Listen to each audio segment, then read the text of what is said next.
Hello, everybody, and welcome back to another episode of Life After Kids with Doctors Brooke and Lynne. I'm Dr. Brooke. And I'm Dr. Lynne. And we're so glad you're here. Welcome to Full Force January. We're in our second week of the new year. Yes, and we're having an Enneagram conversation today. Yes, but more specifically, we've touched on Enneagram before, and I think we'll be bringing you more content here, but we want to talk about each Enneagram number just briefly and an action step if you happen to be that number, because I think that, and we've talked about this, it's important to have action steps and sort of things that you can do in your life for self-growth, right? Yes. But when you know yourself better and you can pick the things that are going to have the biggest impact, now you can spend less time in doing all the things and you can be more productive with the thing you're doing. Yeah, so to have self-awareness and to know what your Enneagram number is awesome, but don't stop there. Yes. You know, make sure that you're aiming that information that you learn about yourself towards something that's going to help realize your bigger dreams and your goals, right? Exactly. Okay, so if you don't know your Enneagram number, maybe you'll see something today, you'll hear something, we're going to go through Right. all of the types where you think that really jumps out to you and tells you that it's you. If not, we recommend a great book called The Road Back to You, where you can go and read that and find your Enneagram number. Yeah, and we really encourage you can take, there are online tests you can take, but I went the path of reading the books, doing the research, listening, learning, and sort of reflection and exploration and kind of figuring out for myself, unless you want to go the route of a coach, but it's not necessarily as black and white as taking one test and getting your number. Right, and there's really no gold standard for an Enneagram test, and so True. can be very unreliable. So we don't want you to get some bad information from a test and put you into a box where you shouldn't be. Exactly. Okay, so we're talking, let's start with type 1. Yes. And so type 1s are the moral perfectionists. And I'm a type 1, Yes. so I wanted to volunteer to speak about this one.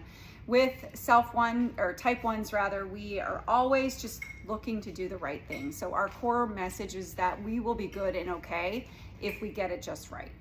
And so there's a lot to learn from that. But in order to help redirect that and give action around it, type 1s have a lot of inner critic going on. So, you know, if you talk to a type 1 about doing something wrong, chances are what's going on up here is way more scolding than you could ever give them. And so self-affirmations are a really important practice. Just talking through, you know, just lifting yourself up, being your own best friend, and having a practice around just speaking that in your head. Right, to quiet that inner critic or that voice that's in your head that's always telling you you're not good enough. I love that. That's great. Type 2s. If you're a type 2, you're known as the helper, right? You are always putting everybody else's needs before your own and looking out for everyone else and loving on them, but maybe not spending enough time on yourself. So for a type 2, a really great growth or action step for you would be scheduling more time for self-care. Take time for yourself, take a hot bath, go get a massage, any of those things would apply. That's great. Type 3, they're the performers. So they're really the people that can read the room. Awesome. They success, and you know, they're the people that are great athletes or good speakers usually, but they're not always in touch with themselves and what they want. They often can put on a facade to be able to please others and to please the world, really. Chameleons, yeah. And so a great self-care practice for them is to really do a core value exercise where they spend time getting in touch with what is important to them, because they can be really repressed in that area and really not in touch with it. I love that. And then we're on to type 4s. Type 4s are very often super creative and artistic, individualistic. They like to be different. They also spend a lot of time in their hearts and their emotions and thinking about themselves. The romantics. And kind of like stewing, and you know, you get the idea. So a really great action step for a type 4 is to get involved in some sort of contribution, right? So maybe you find an organization that you could get on board with, something that aligns with your values, something that will take the focus off of you and any problems that you're struggling with and put it out onto somebody else. That's great. Yeah, that's actually a really good one. Type 5, these are our investigators. So they are our people who are very much in their head, and a lot of intellectual prowess going on up there. They tend to, be very careful with who they talk to, very just careful in life in general, right? Analytical, very analytical. Very analytical. And so something that they can do, just practically speaking, is to move their body more. Think yoga, biking, walking, just any additional physical activity that they can add into their daily routine to get out of their minds and back into reconnecting with their body. I love that. That's great. Type 6 is next, and I happen to be a type 6. We're often known as the loyalist, and we also happen to be in our heads. So type 5, 6, and 7 are in their heads a lot, but type 6s are repressed in the head, meaning you're in the head and thinking a lot, but it's not productive thinking. In the difference between us and a 1, like Dr. Lynne, we both have that voice, but a 1 would have more of an inner critic telling you that you're not good enough. A 6, like me, kind of has an inner committee that's telling you all the worst case scenarios that there is and things that you should worry about, which can lead to anxiety. So a really good practice for a type 6 that helps me so much is journaling. Because when I journal, I'm taking all of these thoughts that are in here that I'm just stewing on and worrying about and writing them down and getting them out, processing it and working through it. So that's super huge for a type 6. And also, some meditation, quiet time, and prayer, just to spend time in quiet and quieting those voices. Yeah. Okay. Type 7. These are our fun makers. They are usually 7s. 7s are great, right? They're the life of the party. They're the people whose cup never seems to be able to get full enough with whatever it is. So they tend to excess and, adventure and just always seeking the next thrill, right, in life. But sometimes that can really get out of balance. Sure. Too much of a good thing is too much. And so really, again, coming back to meditation and prayer and centering and making sure that they seek their validation from, obviously from within and from their source, and making sure that they connect to that. Yes. Whether that be faith or, whatever grounding, beliefs that they have about themselves. Yeah, I love that. And would you say gratitude practice too? And gratitude as thankful well. for what you have now instead of always needing to get to that next big get thing. more. Yeah, I love that. That's good. Good advice, Dr. Lynne. Okay, what are we on? Type 8? Type 8. Type 8. I'm very familiar with type 8 because my husband happens to be one. I don't know if there's I know there's a nickname, but I can't think of what that is.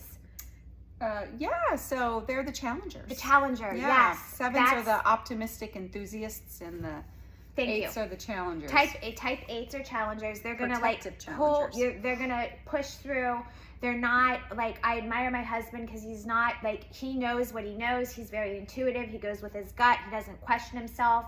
He's gonna do what he knows is right and not necessarily worry about what anybody else thinks. Very self-assured People, yes, typically people that they'll align with a cause and really fight for it.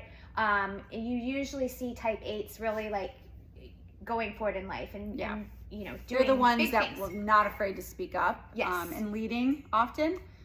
Leaders for sure. CEOs. Yeah. Speakers. Right. So a good practice for you if you align with a type 8 is a practice of vulnerability. Getting more comfortable letting your guard down, not being so hard, and just sharing your feelings, sharing things that maybe might concern you with somebody that you love, finding a trusted group of people that you can connect and be close with, and sharing those things, letting your guard down a little bit more. That's really good. And finally, type 9s. What's their nickname? Oh shoot. I think that they're the peacemaker. Thank you. They're very helpful in that regard because they just want peace at all costs, and their feelings aren't necessarily. They perceive that their feelings aren't important. That they shouldn't have their own feelings around things, and so they have a tendency to be very mild-mannered and calm, but also can go to a place where they just kind of float through life.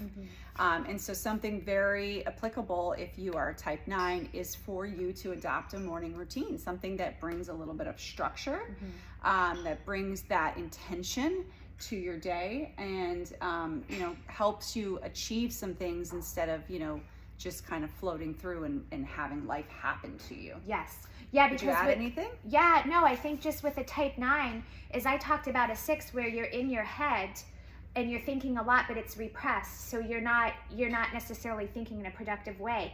It's the same thing with a type 9. They're in their body think of like action, but they're repressed in their action.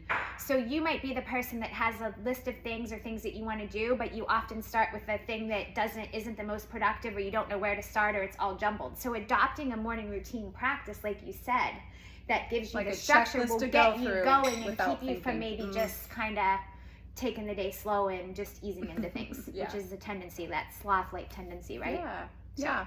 And that's funny, because if you're type 9, I can see, maybe I'm coming from a 1 perspective, but I can see a person being hard on themselves for not getting some things done, or looking and comparing themselves. So that's where an example of having that self-awareness is huge, helpful and so powerful, because you start from a place of acceptance, and then you can get to a place of growth. Absolutely. Yeah. Such good advice. I'm so glad that we talked through this. Enneagram. Yeah, the Enneagram is awesome. I hope this was beneficial to you, and let us know if you guys like this and you want to know more about things that you can do around your particular number. You want more information? Let us know. We're we're here to help you decode absolutely and apply that information in the most powerful way to make you better mothers, better wives, better people, better humans. Absolutely. Help you thrive in midlife. That's what it's all about. Exactly. So guys, have a great day. Thank you for joining us. We really appreciate you.